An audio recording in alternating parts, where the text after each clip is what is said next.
For decades now, the world has been confronted with one of the most painful and disturbing crises in modern religious history: the sexual abuse scandals within the clergy. These are not isolated cases, nor tragic exceptions. They are systemic failures that have left deep wounds in individuals, communities, and institutions across the globe. Today, after 10 years of making documentaries on social issues, I want to talk clearly, honestly, and responsibly about this crisis, why it persists, why trust continues to erode, and why the topic still demands constant attention. Trust is the foundation of any religious institution. For many people, clergy members represent moral guidance, spiritual support, and personal safety. That is precisely why these scandals have been so devastating.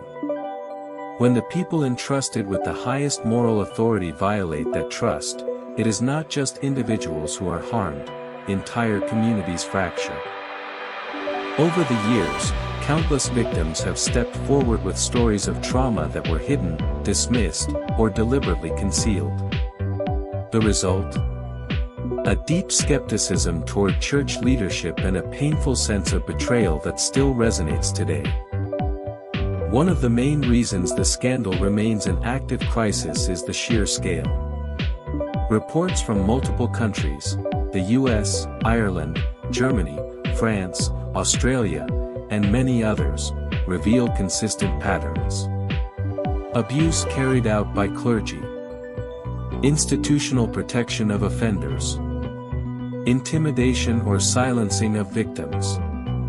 And a culture of secrecy that allowed crimes to continue for decades. This isn't a single region or a single era. It's a global phenomenon that points to systemic issues, inadequate oversight, flawed accountability structures, and a historic tendency to prioritize institutional reputation over justice.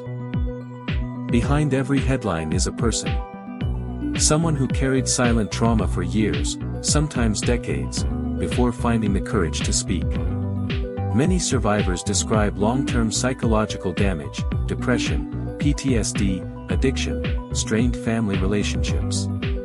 Some left their faith entirely, others lost their sense of identity. And of course, the emotional fallout extends far beyond individuals. Families experience anger, guilt, shattered trust. Congregations divide. Communities lose faith not only in priests, but in the very institutions meant to guide them. One of the most painful elements of this crisis has been the cover-ups.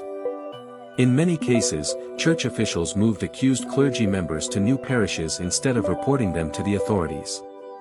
This pattern didn't just fail to protect victims, it allowed abuse to continue. Investigations have revealed repeated attempts to protect institutional reputation at all costs. Internal reports hidden.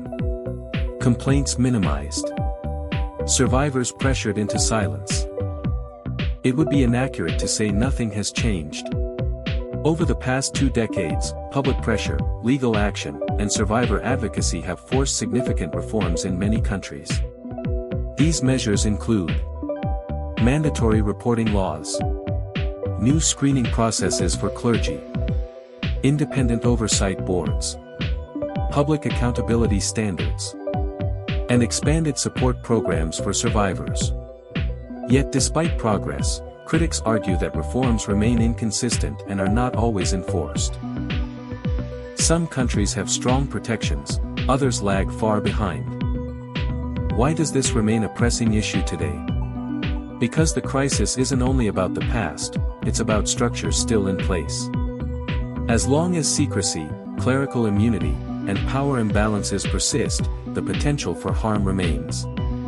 Survivors and advocates insist that true reform requires transparency, cooperation with civil authorities, and an unwavering commitment to zero tolerance, not just in words, but in action. The crisis of trust surrounding sexual abuse in the clergy is one of the most painful moral failures of our time. But acknowledging it, openly, honestly, and without hesitation, is the first step toward healing and prevention. We must continue to listen to survivors, demand accountability, and ensure that institutions built on moral authority actually uphold the principles they preach. Thank you for watching. If you want more deep dive content on difficult topics like this, don't forget to subscribe, share responsibly, and support organizations that help survivors. See you in the next video.